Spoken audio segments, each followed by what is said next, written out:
And I'm wondering, how do you do to cope with beauty standards, to critics, to looks? Because this is something that is so overwhelming for women to always look perfect.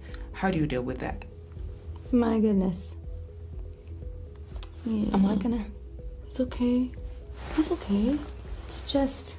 It's a good question. Really good question. Thank you. Because, I've been kind of doing this in front of the public and kind of been, a specimen in a petri dish really since I was 16 or 17, you know? So I have heard it all. I've heard every version of it, of what's wrong with me, and then you fix it, and then it's wrong for different reasons.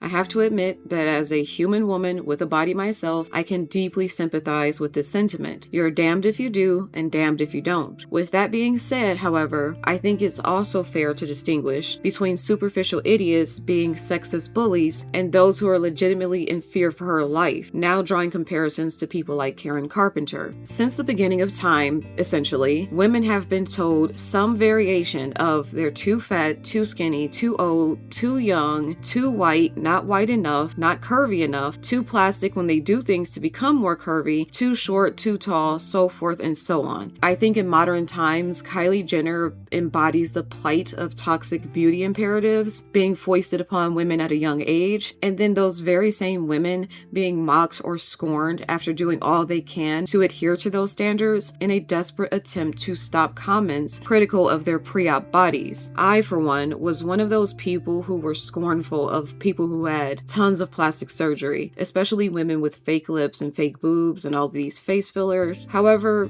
the more I've aged and learned, I've come to develop far more empathy for them. Their decisions are just the result of the same harmful beauty standards that have always made me feel inadequate when I was growing up and felt I needed to look perfect and began a Patrick Bateman grooming routine in high school, constantly tweezing the eyebrows. I looked at an old picture of myself where I had total eyebrow blindness when I was in high school. My eyebrows were non-existent. They were like those 1920s eyebrows. And that's because I was so obsessed with getting it right. And the only difference is women who get plastic surgery typically have the means to seek that perfection under the knife because it's not cheap. Kylie was introduced to fame at a young age due to her family constantly being in the reality TV spotlight, which must have been hell for her, meaning she grew up on camera and her awkward phases and teenage imperfections were immortalized on camera for all time. That does something to a person that is not even fully describable.